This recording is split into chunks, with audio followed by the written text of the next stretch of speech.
buttons. Okay, there you go. Hey, how's everyone doing? I'm Christoph Trapp, your host, and we're going to get started in a minute. But first of all, big shout out to Lead Forensics, today's sponsor of the show today. They're giving away books. All you have to do is sign up for a demo. Certainly worth trying, worth giving them a look. They help you identify your website visitors. Leadforensics.com, and the link is also in the show notes. So hopefully you want to give that a look. If you don't see the link anywhere, I know on Twitter, that's a little bit harder to see and do as it is on other channels. So let me know if you're interested and you don't see it. All right, that's a big shout out to them. We're going to get started here in a second.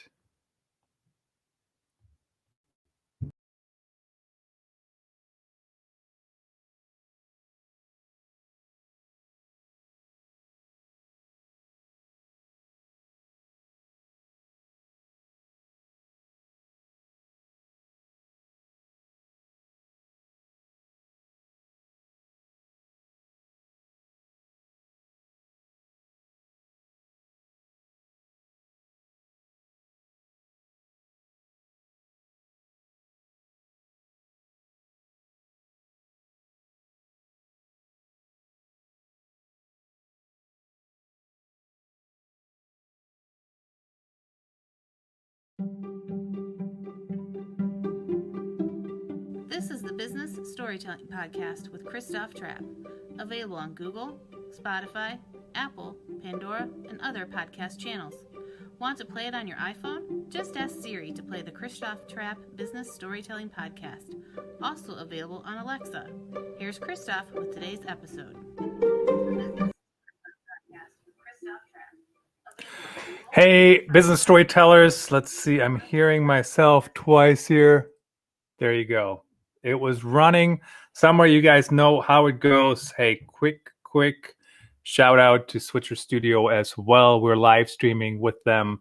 As always, on the iPad, it is my pleasure to have this technology at my disposal. And then we're using Restream to push it to YouTube, LinkedIn, Periscope, and Amazon Live. Back on Amazon Live, I was on vacation all this week, but we got some shows lined up. One today, one tomorrow morning, and then one later in the day on Monday. So my latest book, as you might be aware, is out there. I hope you check that out. Going live, hit number 2 in the new releases for PR Books. Didn't quite make it to number 1, quite the competition, but certainly I hope you check that out. Quick note, if you want to leave me a voicemail, I hope you do that. Always like to hear from you guys, see what's going on. Please do that. That's also, the link is also listed, in the bottom there. So really quickly, I want to talk about who should we invite on our shows? Who should the guests be? That's always an interesting question to me. And there's really a few different models that you can consider here. And one model, so let's just kind of walk through them really quickly. First of all, I've said this plenty of times, I think by now. David on Amazon just started following. Really appreciate you guys. If you're not familiar with Amazon Live, I do live stream there quite often now, and definitely a big fan. So I hope you guys check out Amazon Live. If you're listening on the podcast channels, connect with me on all those other channels, because you can hear most episodes live. And of course, that's what my book is about as well. So today I want to talk about guests. So here's the thing.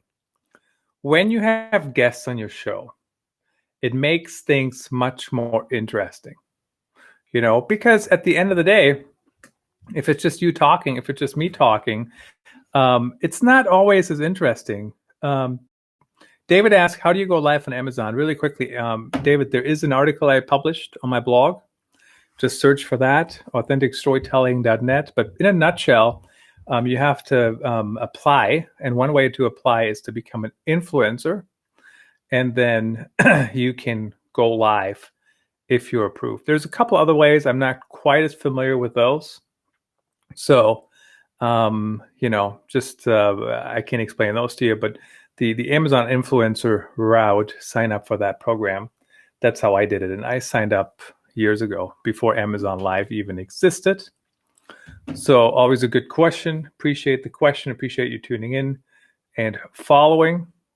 So guests, today it's just me. There's nobody else here. Just got back. I got a guest tomorrow morning's live show. We're talking about membership, something about memberships. I don't have the topic in front of me, but I hope you guys check that out. And available on all the different channels, of course, as normal. So basically, when I invite guests on, there's a couple of different trains of thought here when it comes to guests. First one is, you want people that actually have something to share, some interesting topic to share. If they got nothing to share that nobody cares about, why are they on a podcast? Just because they're a big name? Heck, if you're a big name, at least you got to have a good story. You got to have something good to share. So that's kind of the first thing. David asks on Amazon, what microphone are you using? It's the USB microphone. Not sure what it's called. The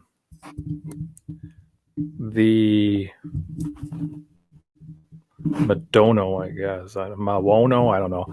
It's highlighted at the bottom. I hope you check it out. Of it, big fan of it. Like it. So when you have guests on the show, they need to have something to talk about, right? Which is really not that difficult. I mean, it feels like I haven't said much yet today, and we're like 8 minutes into the show, so kind of interesting. And basically, you ask external people to come on your show. That's one. You ask other people externally. You might ask customers. And finally, you might ask prospects. So the prospects thing is the most interesting one to me today. For the purpose of this episode, if you're a customer of mine, no offense, love you. Thanks for working with me. But we're not talking about that today. If you work with me, we're not talking about that today at length. We're not talking about some of these other experts out there that want to be on shows.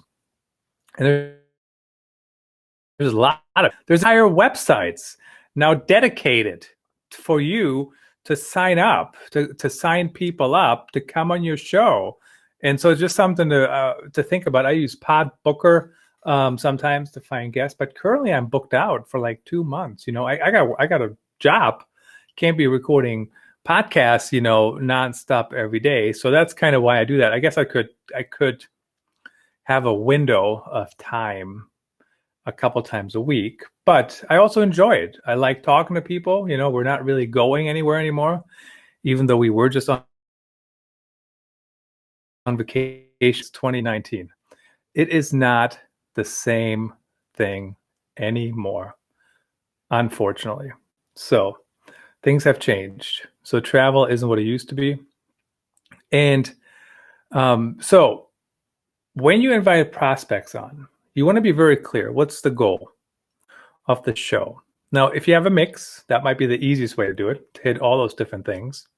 But if you have prospects on your show, is it truly just a published sales call? Is the goal only that you want them to buy from you? Is the goal to provide value to your audience? Is the goal to establish you as somebody they want to do business with, even if they do it down the road? So all those things are kind of interesting to me, because here's the thing. And I've been on, 20 some shows after my book came out. And, there was one show I pitched to, and I know them relatively well, the people that run it. And I asked, and they said, the show is only really like a business development tool. So they're not actually looking for anybody other than people they potentially want to work with. And that's what it is. It's basically a published sales call, quite frankly, right? Except they're building a relationship. They might not be talking about products as much, but the purpose of the call is to get business. Now, the purpose of today's call or show isn't necessarily to get business, but it's about, I want to share this thought. I might add it into the book. I don't think this part I went too deep in the book. Honestly, we did talk about guests and the different types of guests, but I don't think this topic was necessarily that deeply addressed. And of course, as you heard, there's a sponsor, Lead Forensics. So I do hope you check them out on all the channels other than Amazon. There is a link in the show notes. Hopefully you take a look at what they're doing. But it's not the prospect. I mean, I hardly ever invite prospects on my show. So when you invite prospects, the problem sometimes can be, what if they offer no value? What if there's nothing to listen to that nobody cares about? Now, the answer is, in my opinion, it depends. So if the model for you is to create business opportunities through the show, snooze motion. There's too many things popping up on my iPad here. If the goal is to create business, but not to build an audience, and you're very, very clear about that, maybe it's okay if nobody listens. Maybe it is. And, I think James Carberry was actually the first person that talked about this concept. And he, of course, works. So he leads the company he works at. I actually had it right here in an email somewhere. Sweet Fish Media, and his show. He has a show as well, and now they do podcasts for companies. And of course, that's why it works. Because they invite prospects on, and then they see how easy it is to do a podcast. They see how it works. They see the technology, whatever it might be. And now they can sell them the services. So in that model, it works. So you got to be very clear of how it can help you create businesses, create business opportunities, bring people in. But you might not be able to grow an audience depending on what they talk about. Now, the sweet spot would be that you're creating business opportunities, and then you're also building an audience, right? So you have good prospects who share stuff that people want to listen to, and then they hire you for whatever. Now, I'll be quite honest. I want to build audience. I want to, be relevant. I want to be known for all these different things. But if I had, let's say I do 10 podcast episodes with a goal of, turning those 10 guests, I think I said 10, right? 10 guests into buyers. And let's say, just for the sake of argument here, and to make the math easy on me, on a Friday afternoon, we're live streaming this March 19th, 3:20. Last day of spring break. I've been at the pool all week, so you got to forgive me. But, so I got 10. And let's say my average deal size is 100,000, for example, just to make the math easy. And I convert 4. So 400,000. Do I care if I'm building an audience? Do I? I mean, I know you guys heard me talk about that before. It's not just, we shouldn't just chase the money for no other reason than to chase the money. But you got to think about that. Why are you doing a podcast as a business? And the answer is to drive business, to raise awareness. And if you can actually make that kind of money just by inviting potential prospects on the show, It's not a horrible strategy. How many people, how many podcasters do you all know that make $400,000 on their podcast episode? I mean, how many? Who? Let me see it. I'm checking the comments, guys. Is anybody watching? Is anybody paying attention? Is anybody doing the math with me?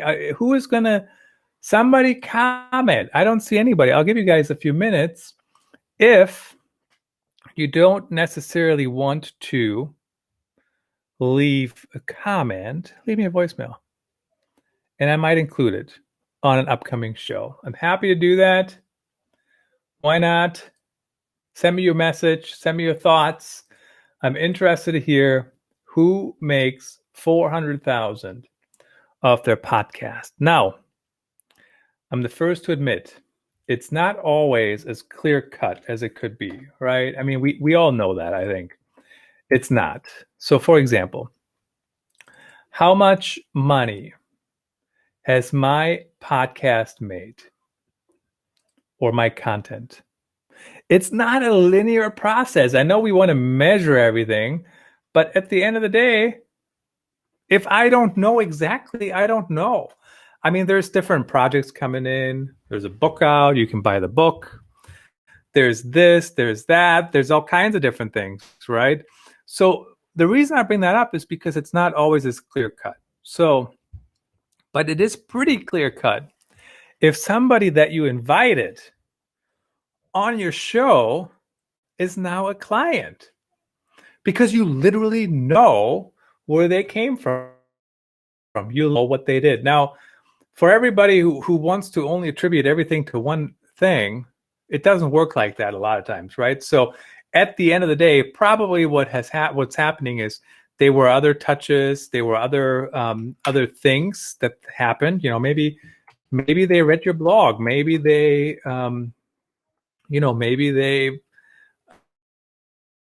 further, whatever. Like, could be 100 different things. So just something to think about. Sometimes it's not as clear cut as it could be. That's okay. That happens. And I don't think that's anything to worry about, honestly. So I don't think it's a bad strategy. But you want to be very clear.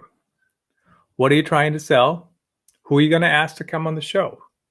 So in the case of Sweetfish Media, very simple, right? Like it's kind of like if I'm selling service, I invite prospects on the show and they go, that's awesome. Help me. I'm currently not offering that service, but if I was, I'm showing them how easy it is and then they can do it.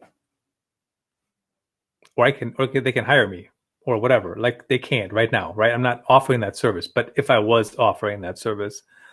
So you want to be very clear, how would that work? Where's that fine line between great content and being a prospect? Horrible content, but fantastic prospect that's signing on the dotted line as soon as we get off the air. So it's just something to think about. We don't have to overthink it, but we do want to think about what's the goal? What are we trying to accomplish? And then the other thing is, if you go too far over here, now this was the side where it's a great prospect potentially and horrible content, right? So if you go too far over that side, what can happen is that, if you don't grow an audience and you don't get the business leads, you're kind of in hot water, right? Because nothing worked. And so just something to keep in mind. So that's why I'm a big fan of the whole going live strategy. And you guys can see my book here on the screen. If you're watching if you're watching, if you're not watching, check it out. Going live, available on Amazon. And that's why I'm a big fan of that, because what live streaming allows me to do is, so I'm publishing my podcast right now. I'm live streaming it. In a moment, I will go back and I will edit it. And then It's going on the podcast channels. So at the end of the day, I'm trying to get the most out of my content. Sometimes I write about the topic. Sometimes I don't. So it's just, it's kind of hit and miss. So that's kind of how it works. That's kind of how I do it. And I know what my goal is. So just be aware of what you're trying to do, why you're trying to do it, how you're going to make it work, and go from there. Really, truly, honestly, how simple it is. All right, that's all I have on this topic. Let's see if there's any questions. If there aren't, I will turn this off, and I'll be back on Amazon Live in a little bit. Working for a little bit. I'm going to edit this podcast, so I'm going to share that on Amazon. I don't think everybody necessarily wants to watch that, and do that. I like to hang out on Amazon Live to share what's happening. And then, of course, at some point here, we'll do another podcast and a live stream tomorrow. So hopefully you tune in for that. Lead Forensics, check them out. And, I would highly recommend, if you're going live, if you're going to do a podcast, to have guests on the show. Just be very clear what your goal is. And I do think you need some kind of good content, even if you're doing prospects, because it's going to take a while. Think about when you have a sales call, like who converts people on a big sale on the first call? Like not very many, right? As much as I like that to happen. So there you go. That's all I have for today. I'm Christoph Trapp, your host and author of Going Live.